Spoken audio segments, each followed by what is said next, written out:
Well, welcome everyone to the regular meeting, June 15th, 2021. At this time, I'll ask the city clerk to please call the roll. Commissioner Jeff Sanford. Here. Commissioner Mark Caslen. Here. Mayor Tom Watson. Here. Mayor Pro Tem Larry Magliner. Here. Commissioner Bob Glenn. Here. Thank you. The invocation, the pledge tonight, is my turn, and I've asked Mike Cisneros to come and share a little bit of his story with us. He spoke at the day of prayer out at the Davis County Fiscal Court, and I was so touched by his story. I thought it'd be neat to give you an opportunity to listen to somebody that had a little deviation in life and has come out smelling like a rose. So if you'll state your name and address for the record, he's going to tell a little bit about himself, and then we'll pray, okay? Yeah, my name is Mike Cisneros. I live at 312 Stockton Drive. It's just an honor to be here with all of you all. Mayor just asked me a few minutes ago to share a little bit of my story, which for some could be a little embarrassing, but for me it's an awesome opportunity to share who Jesus is and what he's done. So I've been in this town since 95 or so, 96. Actually moved out in Thruston and then came here with my single mom and my three brothers in a U-Haul from Dallas, Texas. Parents got divorced, came all the way back to Owensboro where she's from. Ended up living in the Bettino shelter for a little while. At one time we were homeless for a little while. That can be very embarrassing for kids. I know, so not everybody who's homeless is necessarily a problem to the city. Sometimes people are just truly struggling. So I grew up being very insecure, grew up in church, grew up knowing about Jesus, but not really seeing what he had to offer. Seeing that it seemed kind of pointless to serve Jesus, seemed like he was nowhere to be found. So I grew up without a dad in the home. Unfortunately, grew up on the east end of Owensboro over off Hughes Avenue. Maybe not the greatest part of town. And, just kind of a product of that environment, fatherless home, kind of a rough little neighborhood. And just ended up using drugs at 11 years old here at the first time, no offense, but the barbecue festival. And at 11 years old, and I did that for about 13 or 14 years of my life here in this town. Unfortunately, I've been in the detention center here many, many times, and thankful to the Lord, I've actually got a really good relationship with the jailer now, in a good way. Brother Art's an awesome, awesome man. And I found myself in jail in North Carolina trying to get out of town. Trying to, everybody says, you just need to get away from everybody and get out of Owensboro and that'll fix all your problems. But at the end of the day, the Bible teaches that our biggest enemy really is ourselves. And I went everywhere I went with me. And so I found myself getting out of town. I found myself getting arrested everywhere I went out of town. And it didn't really matter where I went. I was the problem. And, unfortunately, I didn't have any respect for authority in this town or these police officers or anything like that. And it's pretty incredible how God turns things around. So I'm even standing here at all today, that I'm even alive at all. I've overdosed twice in our hospital here in Owensboro, Kentucky. God had mercy on me. Sorry if I get a little emotional. It's very real to me. But in 2013, I gave my life to Jesus in a jail cell in North Carolina. I came back to Owensboro thinking I could be a blessing to society here now, not such a menace to this city. And since I've been back, God saved me from all of that. I started serving at a local church here in town. I didn't have to go to rehab. I've never been, on drug tests or anything. God just supernaturally took my addiction from me in a jail cell in North Carolina. Now, a lot of people might not believe in Jesus, but, I don't just believe in Jesus because somebody told me to, or somebody told me to be religious, or my mom was Christian. It's because I had a real encounter with Jesus where he took my addiction and it left me when I was coming down off drugs and my depression, and I was sick. And I gave my life to him, I prayed, and all of that just supernaturally left me in an instant. And I've been sober ever since that day, September 26, 2013. And I believe it's because God wanted me to come back to this town and be a blessing to this town. So I got the honor of working at Good Shepherd Church, helping with a bunch of street kids, kids just like me. And we had a van ministry.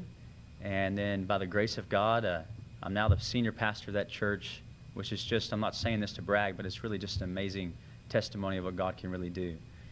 So from someone who used to be a problem in this city, it's an awesome that I get to be a blessing to this city now. And I was just having a conversation with Mayor Tom about how our church could partner with them and how we could help the city in any possible way. So, yeah, can we pray together? Heavenly Father, we thank you so much for your Son, Jesus. We thank you, Lord, that he gave his life, Lord, for all of us. He took our place on the cross, and he didn't just die for us, he died as us. God, I thank you for that sacrifice he made for all of us in this room, Lord. Whether we accept it or not, Jesus, God, I thank you that you did that. Father, I just bless this city. I bless our mayor. I bless these commissioners, their families, their spouses, their children, Lord. God, I pray for anyone in this room and their families who might be sick right now. God, I pray, Jesus, that you would touch their bodies. That, Lord, I believe that you can still heal like you did in the days of the Bible. So, Father, we just ask for a divine wisdom to fall on our commissioners, our mayor, and all of these meetings, that we would have the best interests in mind. But, God, that we would stick to our roots in one nation under God for our nation, Lord, and we would go to the Bible and go to what we know in Jesus. So, Father, we bless this meeting. We bless these people. We bless our city. In Jesus' name, amen. Amen. I think we're saying the pledge now. All right. I pledge allegiance to the flag of the United States of America and to the republic for which it stands, one nation, under God, indivisible, with liberty and justice for all. Thank you.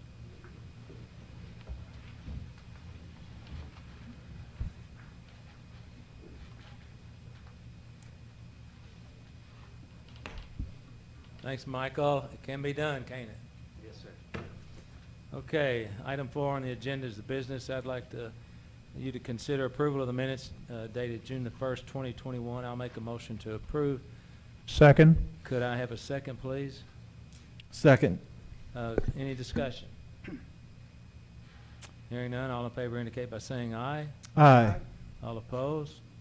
Motion carries. Item 4B is consider board appointments. I would like to appoint Tom Norville, Barbara Norville, Jonathan Bales, and Anita Shriver to a 2-year term effective June 15th, 2021 to the Apollo Area Neighborhood Alliance. I'll make a motion to approve. Could I have a second, please? Second. Any discussion? Hearing none, all in favor indicate by saying aye. Aye. All opposed? Motion carries. Thank you. Item 5, ordinance, second reading. This will be a roll call vote. Okay, Ms. Davis, please.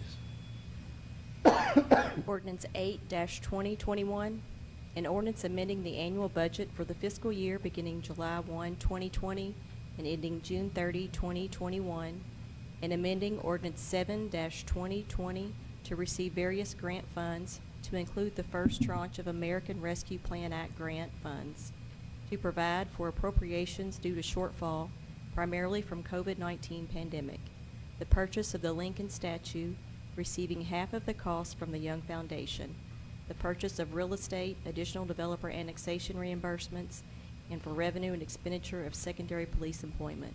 Publicly read for approval on second reading this 15th day of June, 2021. Thank you. I'll make a motion to approve. Second. Could I have a second? Thank you. City Manager, you have any comments? Mayor gave a thorough overview. of this Okay. last item, and questions you might have. Did we talk about the total cost of the purchase of the statue?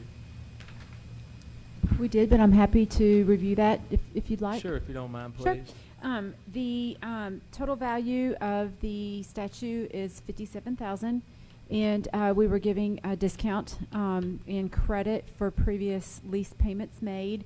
Those payments were provided by the Young Foundation, and they are paying half of the net price of the statue, which is $24,700. We have received that check from them, and so then we will then in turn write a check for the full amount of $49,400 to Mr. Lunding. Thank you. You're welcome, Mayor. Any other discussion? Roll call. Commissioner Sanford? Yes. Commissioner Caslen? Yes. Mayor Watson? Yes. Mayor Pro Tem Magliner? Yes. Commissioner Glenn? Yes. Thank you. Item 6, ordinance, first reading. There will be no vote. 6A, Ms. Davis. Ordinance 9-2021, an ordinance annexing to the city of Owensboro certain unincorporated territory in the county of Davis, adjoining the present boundary line of the city, being property located at 280 Harbor Ridge Drive, containing .414 acres, more or less, at the request of Sarah Jane McNulty, introduced and publicly read on first reading this 15th day of June, 2021. Thank you. City Manager, could you explain this, please? Happy to, Mayor. Thank you. This is first reading of an ordinance for the annexation of just under a half acre at 280 Harbor Ridge Drive. This is a consensual annexation, so the property owner has submitted a signed consent form requesting the Board of Commissioners take this action. Property being annexed is located behind 4 homes in the Harbor Hills subdivision, which is in the city. The 4 homeowners are purchasing the property we're annexing to expand their yards. In order to consolidate this additional land into their respective properties, it must be annexed into the city because their houses are also in the city. There is no incentive agreement for this annexation. So that's like around Ben Halls, right? That's correct. That's off of Bluegrass Road in front of Ben Hall. Okay. Thank you. Any other discussion? Okay, item 7A, municipal order. Ms. Davis. Thank you. Municipal Order 24-2021, a municipal order adopting the 2021 Green River Area Development District Hazard Mitigation Plan update, and further authorizing the GRAD Hazard Mitigation Council and local emergency management officials to review the hazard mitigation plan and develop and present amendments to the Owensboro Board of Commissioners, introduced and publicly read for approval this 15th day of June, 2021. Thank you. I'll make a motion to approve. Could I have a second, please? Second. Thank you. City Manager? This municipal order adopts the Green River Area Hazard Mitigation. Hazard mitigation plan for our region is administered by our friends and colleagues at the Green River Area Development District, or GRAD, as many of us call it, to provide assistance to local governments and utilities in our 7-county area. GRAD Director of Community and Economic Development, Blake Edge, is here for this item. Mr. Edge, please state your name and address for the record, please. Blake Edge, 300 Grad Way. Oh, Get off pretty easy there. yeah, you did. This is the 5-year adoption process established by the Stafford Act of 2000. It keeps the areas in our grad region eligible for FEMA mitigation dollars should the need arise. It's been a 2-year process updating it. Mr. Hancock served as the Owensboro representative on our Hazard Mitigation Council, conducted community meetings.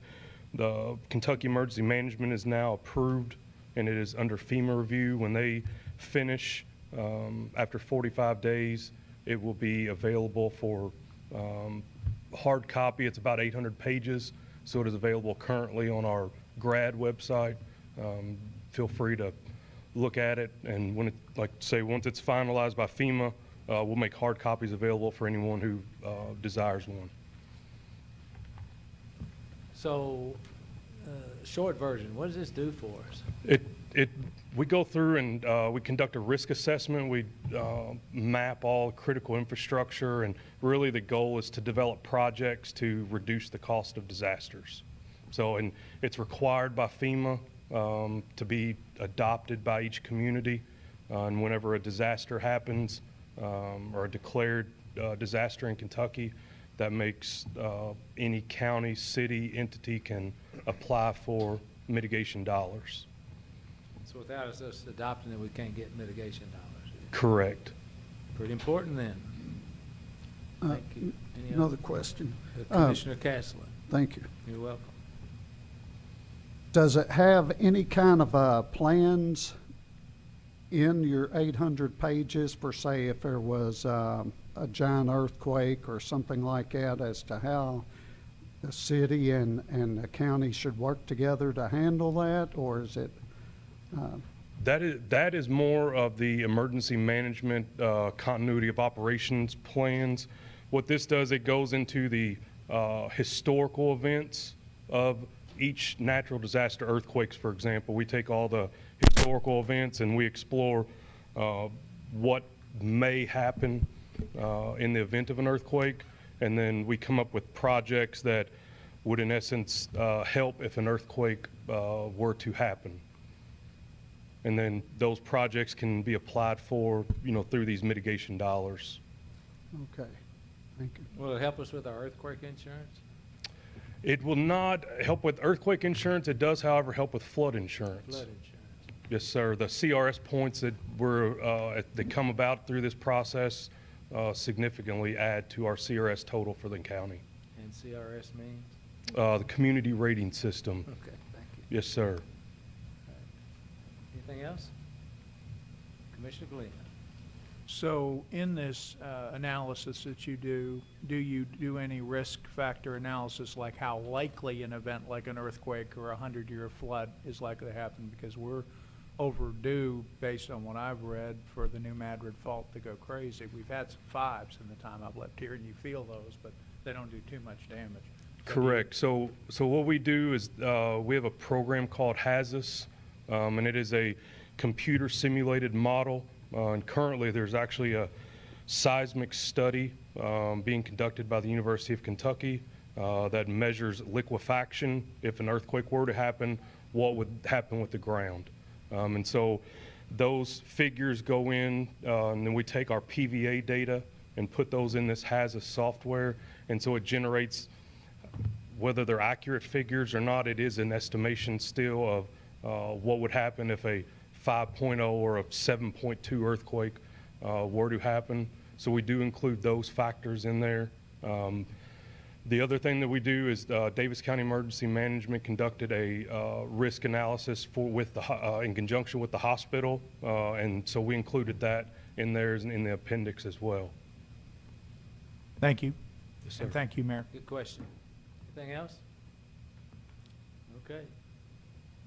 All in favor indicate by saying aye. Aye. Aye. All opposed? Motion carries. Thank you, sir. Item 7B, Ms. Davis. Municipal Order 25-2021, a municipal order authorizing the mayor to execute an agreement with Davis County Fiscal Court and Global Spectrum LP for purchase and use of sports equipment at the Owensboro Convention Center, introduced and publicly read for approval this 15th day of June, 2021. Could someone make a motion, please? So moved. Could I need a second? Second. City manager? Yes, Mayor, thank you. Approximately a week and a half ago, a partnership between Owensboro Health, the city, and the county was announced to acquire removable sports flooring and related equipment to accommodate basketball and volleyball events at the Owensboro Convention Center. This municipal order authorizes agreements related to that initiative. Owensboro Health will provide $300,000 and be the official sponsor of the flooring and equipment, with its logo to be placed on appropriate locations. The city and the county will each provide $150,000. Equipment will be owned by the city. Any unused funds will be held in escrow for the future maintenance and repair of the flooring and equipment. When not in use, the equipment will be stored in trailers off-site, and the county will move the trailers through the use of their staff and vehicle. Through its management of the facility, Spectre will book events at the convention center, and its staff will put down and remove the flooring.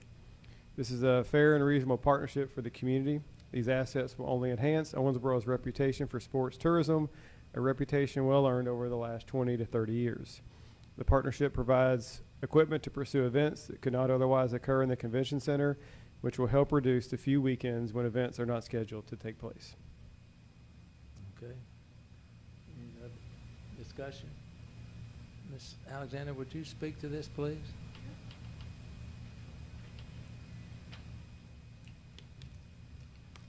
Name and address.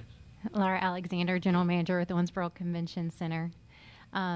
This project is something that we have actually been looking into for several years. We had looked at the sports flooring previously, but the cost was going to be too expensive. So having Owensboro Health come on board, as well as the city and the county, really did help bring this project to life. We really see this as an opportunity to go out and book volleyball tournaments, basketball tournaments, pickleball tournaments. I'm pointing at you. Those are three sports that are growing, especially in the youth division, and we see this as an opportunity to book those weekends that we normally don't have something going on. Some of those months are primarily our July months, our October and May. Okay, so, do you have something, Jim? Wait, go ahead, I'll go. No, that pink shirt jacket on, you go right ahead. Laura, just a quick question. In the future, if the floor, let's just say there was a sports facility built at some time, would that floor be able to be used in another place beside the convention center also? Yes, I mean, this floor, it's going to be designed. They're coming out probably, I think, the first week of July to come and take the actual measurements Okay. for the exhibit hall. So it is going to be kind of custom made for that. But you can take it and put it elsewhere. If we wanted to put a basketball court in the parking lot, we could. Okay, all right, very good, thank you. Okay. So, what would you suspect your opportunity to use this floor would be? 6 weeks out of a year, maybe?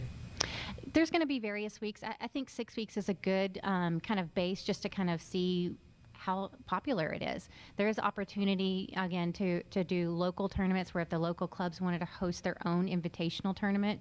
We've already been working with the CVB and some of the other local tournament organizers. KWC, for example, is potentially looking at hosting a volleyball invitational in September. And so that's going to be kind of the first event that we're really going to go after is that mid-September timeframe.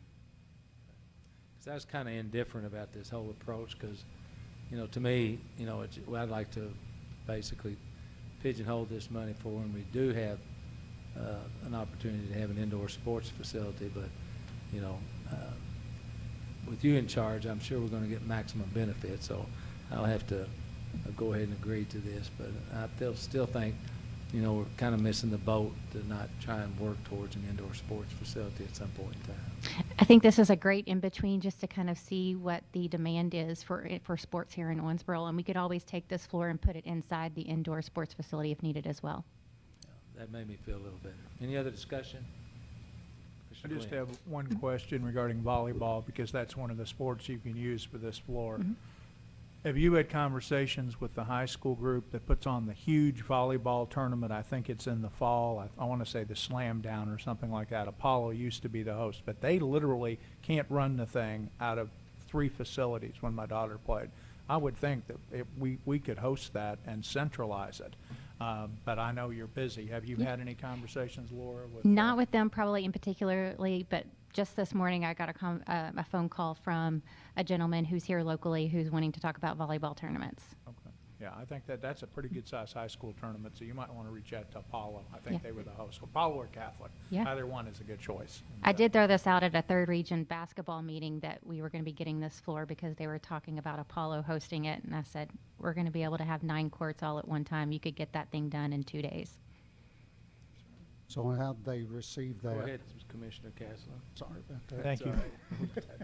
I can't get, you know, I'm doing like this. Were they receptive whenever you suggested that? Yeah, their eyes kind of lit up whenever I mentioned that. Another question is, have you guys decided on a court color? I noticed they had multiple colors at the. We haven't decided on all that yet. We had a meeting last Friday with the consultant to talk about the next steps. And again, they're coming out and measuring is the next step.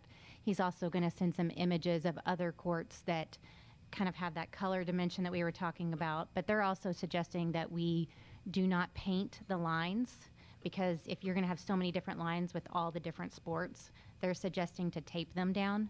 So we're looking at what that really entails as well and the type of tape and so forth that we'd have to purchase with it. Okay, very good. No, Mag, we're finished with this. Go ahead, Mag. This won't this give us opportunity to have tournaments that would bring people from out of town and fill up our hotel rooms? That's the ultimate goal of having the floor. Priority, obviously, through our booking guidelines, would encourage those events that have hotel rooms associated with it to be able to book first. If you're looking at a local tournament, they actually have a shorter window of when they can book. So those ones that, again, have the hotel rooms have the first opportunity to book those dates. Thank you. Okay, any other discussion? Good job, thank you very much. Thank you. I'll call for the vote. All in favor indicate by saying aye. Aye. All opposed? Motion carries. Thank you, Ms. Alexander. Item 7C, Ms. Davis. Municipal Order 26-2021, a municipal order authorizing the acceptance of funds from the Federal Transit Administration in the total amount of $157,299, and authorizing and directing the funds to be dispersed to Wendell Foster Center, Inc. to facilitate transporting seniors and individuals with disabilities, and authorizing and directing the mayor to execute an agreement with Wendell Foster Center, Inc. concerning the transit funds, introduced and publicly read for approval this 15th day of June, 2021. Thank you. I'll make a motion to approve. Could I have a second, please? Second. City manager, please. Yes, Wendell Foster Center received $157,299 in COVID relief funds from the federal government for transportation of older adults and people with disabilities. Because we receive such funding on a regular basis, our city staff has experience and expertise administering these grants. This municipal order approves an agreement between the city and Wendell Foster for us to administer the funds on their behalf.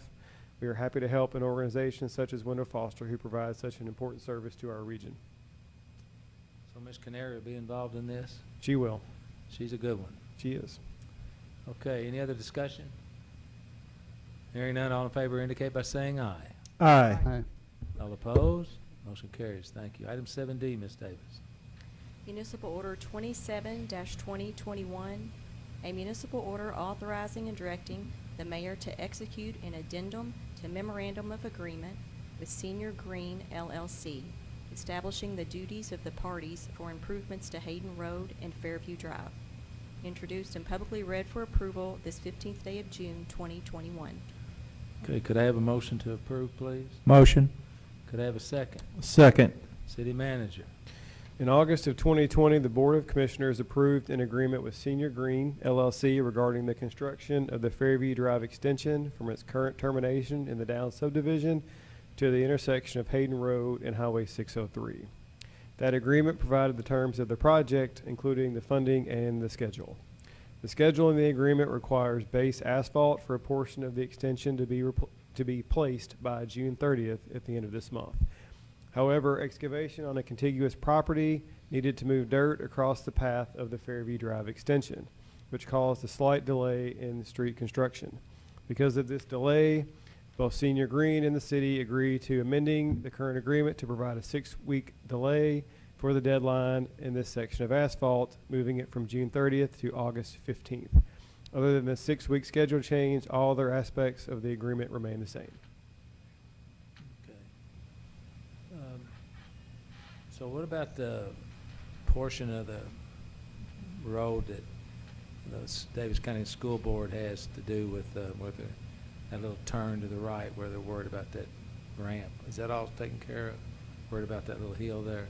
That is not, to my knowledge, in progress yet. This is not that section. That's a separate agreement between the city and Davis County Public Schools regarding the turning lane and more of the intersection Turning lane, yeah. improvements to Highway 603 and Hayden Road. That section is the responsibility of the school system. So do we know if they've moved on making sure that they can cover that responsibility? I think there was some discussion whether or not they could spend their money on that type of project. Am I wrong about that? Well, I think there was initially. I think of course, they committed about a year ago that they would handle that portion of the project. As I understand it, the design plans are in Frankfurt for review. The state education department is a little bit more involved in schools and their use of funds, so all of their capital projects like that require state approval, and it's my understanding that's in Frankfurt for state approval at this point. Kevin, have you heard anything different than that? State your name and address for the record. Kevin Collion, 6555 Foster Road. Is that in the county? Yes, it is, sir. Okay, go ahead. The city's in the county too, though. Next. Yeah, that's the last I heard too. Is they're trying to get approval from the state. To my knowledge, I haven't seen anything that's bid for construction yet. So. Mayor, I'm happy to inquire with the superintendent the status of that and Yeah. provide that to the commission. I believe that'd be a great idea, because I'm concerned about that turning lane, because that's been a bone of contention for a year. Yep, a year plus, you're right. Okay, thank you. Any other discussion? Okay. Hearing none, all in favor indicate by saying aye. Aye. All opposed? Motion carries. Thank you. Thanks, Kevin. All right, item 8 is the city manager items. Consider personnel appointments, please. Yes, Mayor, Commissioners, tonight for your consideration, we have the following appointments. Evan Gogol, probationary full-time, non-civil service appointment to Housing and Grant Coordinator, Administrative Assistant with the Community Development Department, effective June 28th. Susan Howard, probationary full-time, non-civil service appointment to Office Manager with the Engineering Department, effective June 21st. John Lyons, probationary full-time, non-civil service appointment to Police Officer with the Police Department, effective July 5th. Derek Sutton, probationary full-time non-civil service appointment to police officer with the police department, effective July 19th. Andrew Bell, probationary full-time non-civil service promotional appointment to lieutenant with the fire department, effective June 20th. Jonathan Cook, probationary full-time non-civil service promotional appointment to laborer or maintenance helper with the grounds department, effective June 20th. Corey Gant, probationary full-time non-civil service promotional appointment to captain with the fire department, effective June 20th. Andrew Osborne, probationary full-time, non-civil service promotional appointment to building maintenance operations specialist with the buildings department, effective June 20th. Ryan Jake Trogdon, probationary full-time, non-civil service promotional appointment to street manager with the public works department, effective June 20th. Dina Payne, probationary full-time, non-civil service promotional appointment to network systems technician with the information technology department, effective July 6th. Amanda Lytle, regular full-time, non-civil service appointment to assistant TAC telecommunicator with the police department, effective June 29th. And John David Rudy, regular full-time, non-civil service appointment to maintenance worker with the grounds department, effective June 21st. Mayor, I would like to point out one. Go right ahead. As for years, we've joked about community development being a department of one. As the commission may recall, we did fund a second position in that department. And that appointment was the first one I read, Evan Gogol, so I'm happy that Abby finally is now a department of two. What do you say, Abby? All right. No excuses now, darling. Okay, I'll make a motion to approve these appointments. Could I have a second, please? Second. Any more discussion? How many of these are new hires? Do you remember that? I'd hate to blindside you on that. Oh, and looks like 4 are new hires. The majority of them are actually promotions. And then a couple are hires who are going from probationary status to regular status. Okay, thank you. Okay, no more discussion. All in favor indicate by saying aye. Aye. All opposed? Motion carries. Thank you. City manager items. Do you have any comments? No other comments tonight, Mayor. Thank you. Okay. Communication from elected officials. Commission. Well, Sanford, you've been gone on vacation. How can you have any? I've got lots to say. First of all, I wanted to mention Porch Fest, and I saw several of you. I saw you there. Yeah, you were on a. No, you were. I just want to commend them. Great job, big turnout. Commissioner Maglinger performed, and I went to his performance. Excellent job. I know it was hot. I don't know how you do that, but anyway, it was really good. I have no idea. I have no idea how he does Elvis, but he does a pretty good job at it. But I just want to commend those guys. They really put on a pretty good event. Number 2, Mike, when you got up and spoke earlier, it really touched me what you've been through and what you've done, and it just makes me want to think about what's going on in this world. And one day I was on my way to, because you mentioned church and you mentioned Jesus and you mentioned a lot of things that are important to me, and it reminded me of a day on the way to Mass, and there was a church bus, and over by St. Stephen's, and they were picking up kids. And this bus, I was right behind it, and it stopped in front of a house, and it was sitting there waiting, and I could see the kids on the back of the bus, and they were all having fun and on their way to church, of course. And it waited and waited and waited, and no kid ever came out. The point being is parents need to get their kids into church. If you can't take them to church, you can at least get up and put them on that bus and get them to church, because I think this country needs a lot of participation in church, and they can do a lot of things for young people. But I was very impressed by your situation, and I just wanted to say that because it's important to me, and I think it's important to our city, our community, our state, and our country. So parents, get your kids to church. It'll make this this country a lot better place. Number 3, I guess I missed the traffic study, but I think we're going to be talking about that with some people that are here tonight. So I'll have a couple things to mention about that too. But thank you, Mayor. That's all. I'm rested up. Yeah, that vacation Laying was a on good the one, beach for a wasn't it? month, I guess. Commissioner Castlin, Yes, Mayor. you have 30 seconds. Okay, thanks, Jeff, you took all my time. No, I also went to the Porch Festival. We had a ribbon cutting there, and we also had a ribbon cutting earlier in the week at CASA and the ODC, which had an open house. I know you were there, Mayor. Anyway, it was very... The center. The center, yes. Anyway, it's great to see 2 organizations that help troubled youth come together and be under one roof like that and be able to help the youth that are needing it. And also a reminder that Father's Day is this Sunday. Just want to tell my kids they don't need to get me anything. I've got all I could ever ask for, but That means you usually don't get anything, right? no, they usually load me up with a bunch of stuff I don't need. Which I always appreciate in. it. All right, Commissioner Glenn. Yes.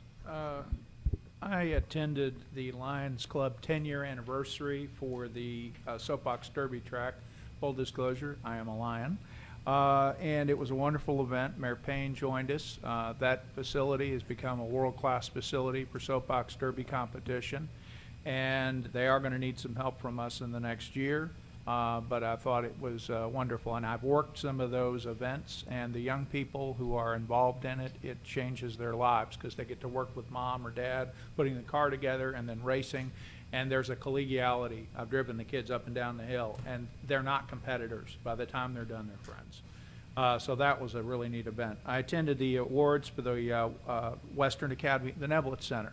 This is the 3rd year that they've had a program for at-risk. They're called at-risk young people, middle school, 5th grade, 6th grade, 7th grade. I just want to tell you, we've had so much violence and so many problems in our community, and it was so just reassuring to see these young men come in there, win awards for scholarship, for being good students, for being good citizens, to be there with their parents. Many of them had both parents there or a single parent there, and it just reassured you that there was hope and that these young men are not going to be statistics. They're going to be not at risk, but at promise. So that was a wonderful experience. And then I would say we're in the summertime, and we all want to complain about our neighbor's grass. I'm going to suggest to you, before you become a complainant, why don't you be a neighbor first? We've got a lot of people that are elderly. We've got people that are ill. Sometimes there's a reason somebody doesn't mow their lawn or doesn't maintain their property. So before you pick up the phone and start complaining, how about walking across the road, knocking on the door, or stepping out if they're outside and just having a conversation? You can complain later. You can complain anytime you want. That's your right, and we have a system, 687-4444, to do that. But we've got far too many complaints that Joe Sublett has to address that often could be solved if neighbors would just talk to neighbors. And that's all I've got. Mayor Pro Tem Maglinger. Thank you, Mayor. You're welcome. I want to thank Andy Brasher and Tamara Miller for putting on, and all their volunteers. They had a lot of volunteers. A great event, and the proceeds going to one of many of our important nonprofits, the Nikki Hayden Foundation. So I want to thank them and everyone that was a part of that. Did you get wet? You know what? You get wet? Well, it was all sweat. Maglinger, I've never seen you sweat in your life. It was hot out there. Yeah. It was. It was. Okay, thank you. First thing I'd like to do is recognize a couple of students in our community. Hope Ramming, she's a Davis County student, and Owensboro Catholic student, Hunter Wimpsett. They received a perfect ACT score. And that's the rarest score of all, adjusted only by, and it's 0.334% of all test takers, earned a perfect score in America. I mean, you'd have had double mine to get to 36. I'm telling you. The average score for Kentucky is only 20.4, and these two people got 36. The state or Commonwealth, the state with the highest average is Massachusetts with 26, and New Hampshire with 25, not far behind. And UK's is Kentucky's is 22. So quite honestly, that's about what it was when my boys went to college 30, how many years ago, honey? A long time ago. It was like 21. So I think these two young people really deserve a pat on the back thinking about getting a perfect score on the ACT. That means maybe they can just take a test, they can't do anything else, but I'm telling you, 36 is pretty dead blame good. I would go into all the places I've been this week, but the most important one was River Valley Behavioral Health. They had a groundbreaking today at the Cigar Factory Mall. And a great history on that mall, actually, when they used to roll tobacco for Roy Tan cigars, and it was a great event. They are putting about $8.9 million in that old mall, I guess you call it. It's had a bunch of different things. So, and they do fabulous work. They do the things like Mike was talking about with children at risk, domestic violence, children with no parents. They're an unsung hero in our community, and I think if you ever get an opportunity to help out with River Valley Behavioral Health, I think you should take a look at it because it's an impressive group. And then we had the announcement for the air show at the Bluegrass Museum with the presenting sponsor, Owensboro Health, and Mark Marsh, the new CEO, had an opportunity to speak to the group. Tim Ross, he's off today, isn't he? I figured as much. But he's done a good job of trying to get all the sponsors, and it's going to be another great show. Ms. Alexander, did you say it's all sold out on Saturday? Saturday? At this point, there might be a couple of tables that open up, but yes, as of right now, it looks like it's sold out. So Commissioner Caston, you're going to have to watch from the street. She didn't have a table for you. That's okay. That's okay. Okay. Okay. So the air show's coming. We got the Maglinger's boat show coming next. This community is really doing a tremendous job, and it wouldn't be able to do that without our corporate citizens.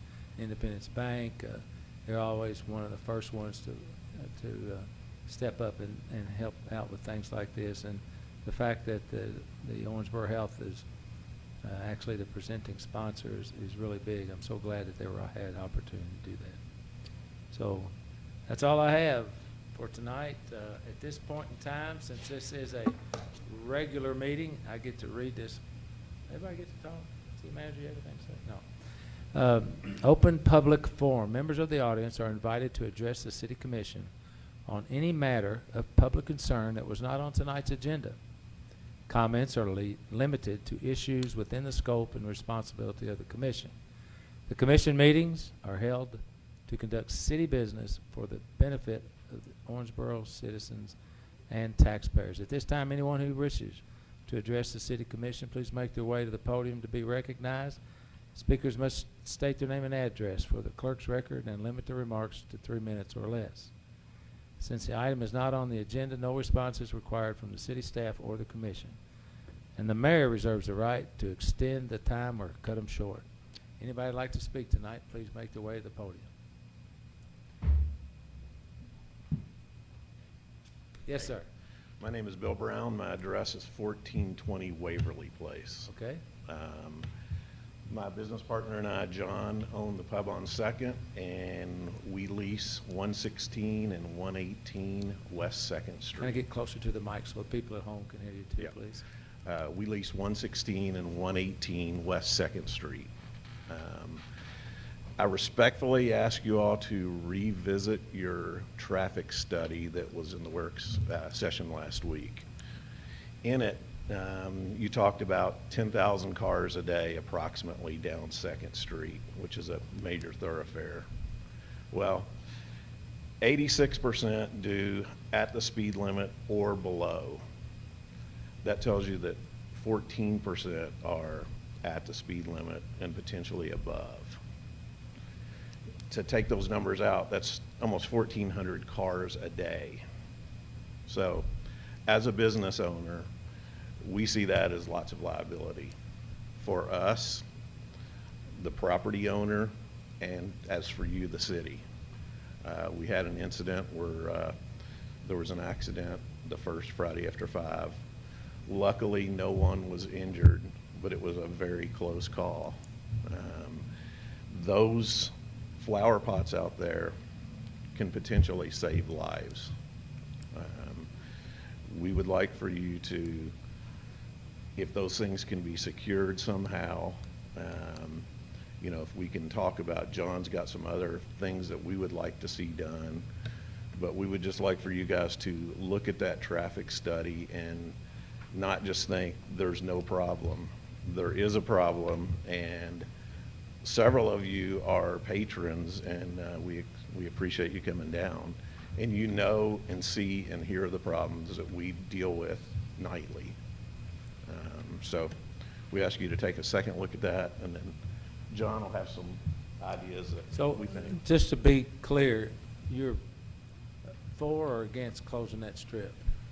Actually, we personally think that if it were to happen, that's great. But there's not enough entertainment style businesses down there right now. We understand that, to close off that street. I mean, just for Friday after 5? It's great for Friday after 5, and we appreciate it. And I think people are starting to get to know that that's the case, and it's going to help all of us. But as a long-term thing, we know there's going to have to be several other entertainment type, you know, projects down there for 2nd Street to be closed. You know, Yeah, when Andy gets his thing going, that's going to bring a bunch of people down there, Yep. I'm sure. Yep, and there's other things in the works also. So the more things we get downtown, the more people we can bring downtown.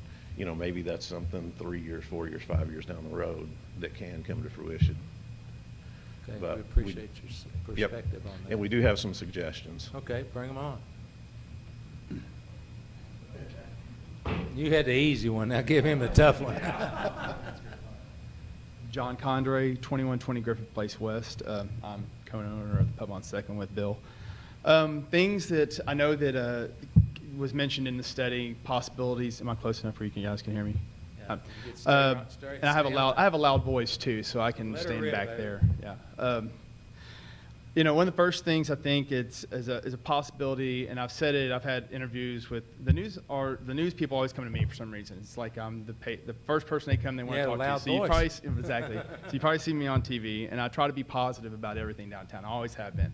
I've been in 2 different businesses now over the course of almost 15 years downtown. So I've been in the same place, luckily. But you know, I've seen a lot come and go through downtown, and you know, traffic's one of those things we see all the time. I would think, or you know, I would like, as one of the options, is just test something that can change traffic. And the same way Frederica works from 2nd Street to 7th Street, all those lights are alternated. I go home that way every night. Instead of it taking me 2 minutes to get home, it takes me 7 minutes to get home because I stop at every single one of those lights. I don't know if that's an opportunity that we can take on 2nd Street and alternate two of the lights, say at Allen Street and Frederick Street, make those red when the other 2 are green. I know that's going to cause congestion, but I think it would also push a lot of the through traffic over to 5th Street, the same way we wanted to do with the big truck traffic, because we don't see it as much as we used to, but we still do see tanker truck traffic and things like that coming through downtown. I'm downtown over the course of a week, probably 60 to 65 hours. So I see all types of days, Bill as well. So, you know, we see the traffic that comes through. And like I said, it's not the way it used to be. It used to be you could be there 10 o'clock at night and just see trucks whizzing through. But the way the lights are set up now, they're all, if you're at the, Synchronized. yeah, if you're at the blue bridge and you see green light, you're not going to see a red light until you get to till the other side of town. So that's just, that's one thing that I think doesn't cost anything. It's not gonna impact the taxpayer's pocket. You're not gonna do anything other than just try it, give it an opportunity, see what happens. Try to do something that's inexpensive, doesn't cost anything. That'd be the first thing. And I know one of the other things, and we talked to my wife and my mother and father, Larry Condor and Rosemary Condor, my father-in-law and mother-in-law. I know when the city originally designed the sidewalks, we talked with them about the layout of the sidewalks, and the plan was the city wanted to put the patios out on the street, and we argued that gives us a safety issue because it gives a thoroughfare for people on bicycles and That was kind of a pandemic result, though, wasn't it? the patio. Yeah, out on the street. No, the patios have been on the street since day one of the changeover of the sidewalks and everything downtown. That happened in 2011, I believe, is when they tore the streets up and changed all that. So that was set up that way, and we were told that we had to keep that space between our front door and our patio open for pedestrian traffic. And at that time, the only thing our concerns were people on skateboards, bicycles, stuff like that, because we walk out and unless you have your head on a swivel, you can get hit by somebody running or whatever. But, with the issues with the traffic, it kind of, and the liability issues, which Bill discussed, what is the possibility now of switching that back and putting our patios up against our buildings and putting the walkway out near the street instead? That's another one that shouldn't be much of an issue, I would think. What else? I think those are kind of the main ones. Those are the simplest. I mean, like I said, if we could start simple, inexpensive, and test it. 2 weeks of trying the lights, see how traffic has changed, see what it is, and ask us that are downtown on 2nd Street, 24/7, 365, what you see. I mean, traffic studies are great, and depending on where they are, you can get information you want, but you also find out from the people that are there and that see it all day, every day, and how it can, how it actually really is in our eyes. I think would be a. So you an didn't idea. address the going to 15 miles an hour? I don't think. I listened to Chief Elam's discussion on that, and I'm kind of believe with him. Good man. Always. But changing speed limits just means you have to try to enforce speed limits. The speed limit's already low. Okay. I mean, if people aren't doing the speed limit, they're not going to do the speed limit if it's 15 miles an hour. It doesn't matter. And our police force has bigger issues to deal with than trying to enforce speed limits through downtown. 100% agree with you on that one. And I think if the people that would be speeding through downtown, if they had to stop at every other light, they're not going to come through 2nd Street. They're going to go to 5th Street where there's less lights and they can move. Okay, so what if they stop there and they got a motorcycle and they sit there and go brrrr, all that stuff? It's fun. It happens all the time. That's okay? It's terrible for patrons. It makes it an unwelcoming environment, and but you can't stop people from behaviors that they want to do. I've found that over the course of my life. I can't make somebody else do something that. Wait till you get 70. Yeah. I mean, we would love that, honestly. We'd love it if the motorcyclists didn't do that. And there's a large portion of them that, are respectful of other people. But then you have the portion of them and cars and trucks and everything else that once they see people on the sidewalks, they want to show off and be seen. And that's just the way it is. I mean, but that also, I think it would take away from that because they all want to cruise down through there and do it. And if they have to stop all the time, Okay. maybe not. Well, the whole idea of closing it was to stop, just put a stop to all this. Right, right. And we chose truth over popularity. Right, yeah. The truth of the matter is, I didn't want anybody killed on my watch. Yes. So Same here. Now we got to try, and we always intended to try and figure out a way to blend this to where it could be public safety, Mhm. at the same time meet Yeah. your requirements. Yeah, I to think, serve the public. and as I said in one of the to one of the news outlets, I think the barbecue block fest was a striking success when it came to that. Like for us especially, it was great for us because having the streets closed and the picnic tables out there and the portalettes available, more people came out. They wanted to be out there. They were able to walk out in the streets. You had families with kids and dogs, and us, we're a 21 and over place, so you can't walk into our place with your kids. But having a picnic table out on the street, one of the parents can stay out with the kids and the dog, and somebody can come in and they can actually patronize our business and then go back out there and then order food from the bistro or from Mello or Don Mario or Feta or anywhere else and take in all of it. So, I mean, we love the street being closed down for events because it opens it up for more people to freely move about the area, and especially coming off of COVID when a lot of people are still hesitant about being in large crowds. With the barbecue block fest, we saw a large crowd, but it was a well-dispersed crowd. You didn't see people in mass groups, and they weren't all having to all huddle together on a sidewalk to pass through because the streets were open, so they could spread out more openly. So, the Friday After 5 has been great in seeing that as well. Thank you. You're welcome. Thank you, sir. You're welcome. All right. Anybody else would like to speak? I'd like to. Too late, man. It's Name is 6 George o'clock, man. Skiatis, 2309 Ford Avenue. I want to say first that I'm a witness to Mr. Cisneros' transformation, and I'm really proud of that guy. Yeah.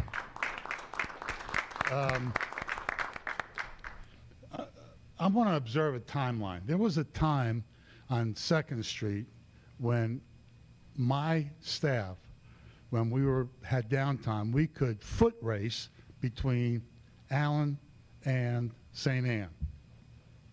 That's how dead it was downtown. So now we have gotten to the point where we have a situation where we're addressing traffic. So to me, this is a wonderful predicament that we put ourselves in. The question is, now what do we do to improve on what we have already created? So that's what I'm trying to bring forth to the mayor and the commissioners. Please help us. Let us do something to make the situation just better. Not, there's all kinds of opinions and ideas. I would glean all that information and come up with your solution. So I support you in doing that. Thank you for your work.